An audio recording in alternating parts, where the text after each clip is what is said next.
Ashleigh Harris, Associate Professor of English Literature at Uppsala University, and Nicklas Hålle, currently postdoc at the Linnaeus University Centre for Concurrences in Colonial and Postcolonial Studies, and also Research Fellow at Uppsala University. You have recently received a major research grant from the Swedish Research Council on African street literature. Postcolonial studies has devoted a lot of attention to African literature over the years. How is your project on African street literature different from previous studies on African writing?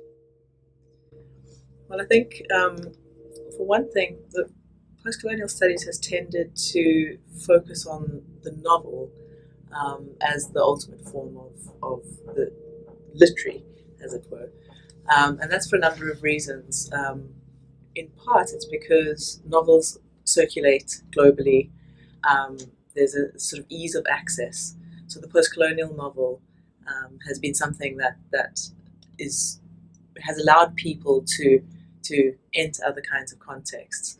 And that has led to, obviously, its popularity and so on and so forth, but has also meant that for the most part, African literature studies in the academy has been focused on literature as novel writing.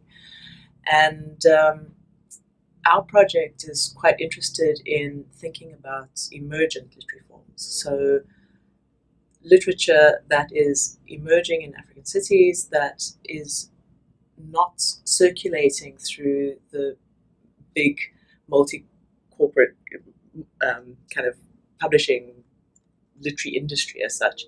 And that tends to emerge into different kinds of forms that are alternative to the novel. So when we talk about street literatures, in part, we're thinking about a range of other kinds of genres that tend to be left out of the discipline of African literary studies, that tend to not really be included in postcolonial studies of African writing. So these might include things like online blogs. They might include chapbooks, ephemera, newspaper-style productions, sometimes self-publishing. It may involve one of the most popular forms at the moment for youth culture in Africa, of course, is spoken word poetry, street theatre. We're basically expanding the idea of literary form to try and be more inclusive of this variety of forms, and we want to see that as a kind of diagnostic on what's really happening in African everyday life, and the way in which these literary forms more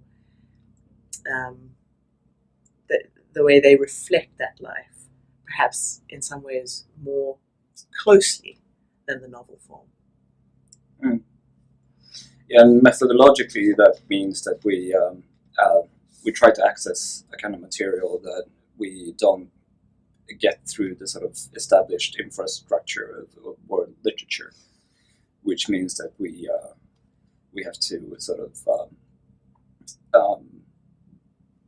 talk to people in Africa and publishers, writers themselves, colleagues at African universities. We spend a lot of time online looking for new texts, new material.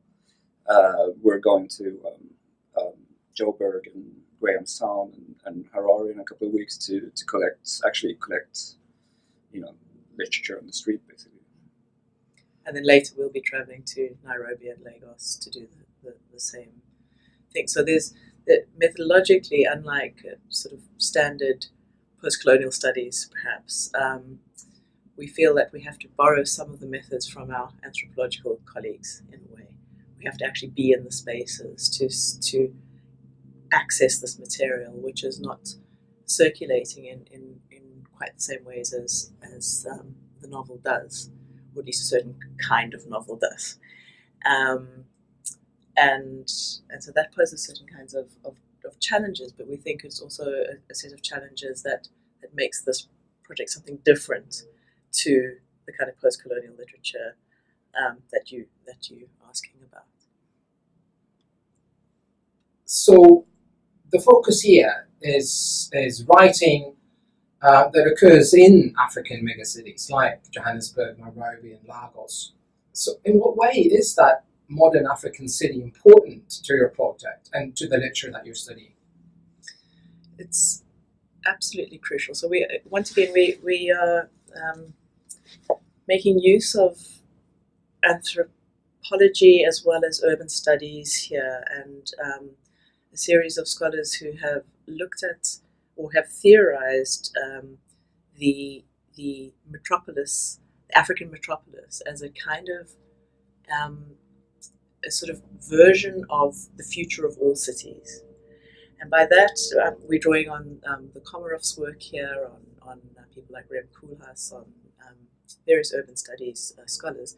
And the idea is that a city, let's say Lagos, for example, a city like Lagos, which has got, at one and the same time, massive development, but also unbelievable poverty. So this kind of unequal development that's going on in a city like that poses certain kinds of it sort of creates a certain kind of social life that brings with it an intense level of precarity and vulnerability on the one hand, at the same time as massive wealth, which also has certain kinds of negative consequences, like it affects obviously the environment massively, and so on and so forth. And the conditions of city life in a city like that means that the kind of project of modernity is taken to a kind of extreme. So these scholars are imagining not just African cities, but cities across the underdeveloped world, you could say, as giving us a kind of version of the future. So as opposed to that old way of looking at Africa as always being behind the time of modernity, the idea here is that actually the African city is ahead of the time of modernity.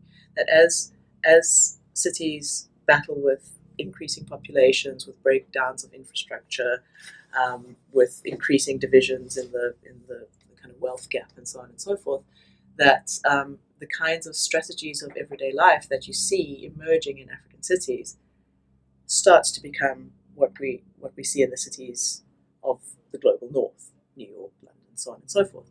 So this idea got us thinking, okay, well, if we think about literature in relation to cities, as modernist studies has done, right?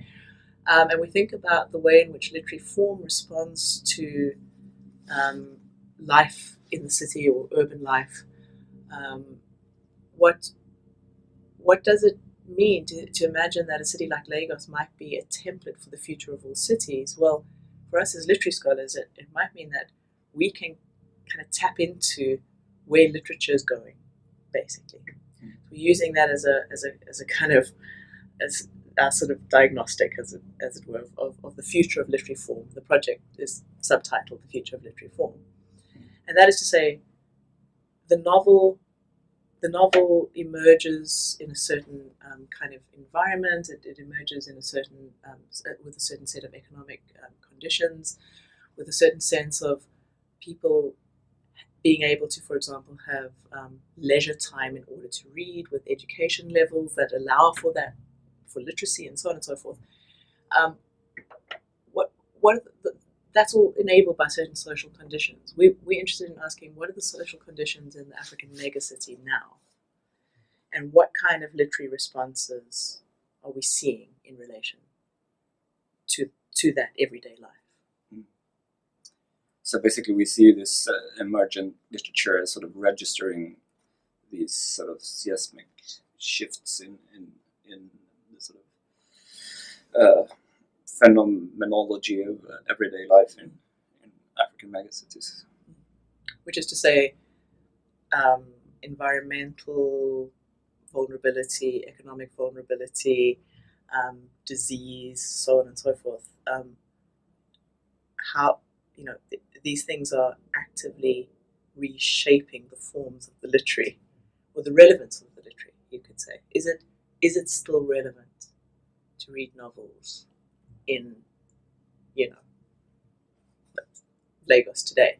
Well, the answer is yes, but it's also relevant to listen to spoken word poetry, and it's also relevant to follow blogs, and it's also relevant to engage all kinds of other kinds of literary sites that we feel sort of might give us a sense of where literature is heading under those kinds of extreme, if you can put it that way, the extreme conditions of modernity.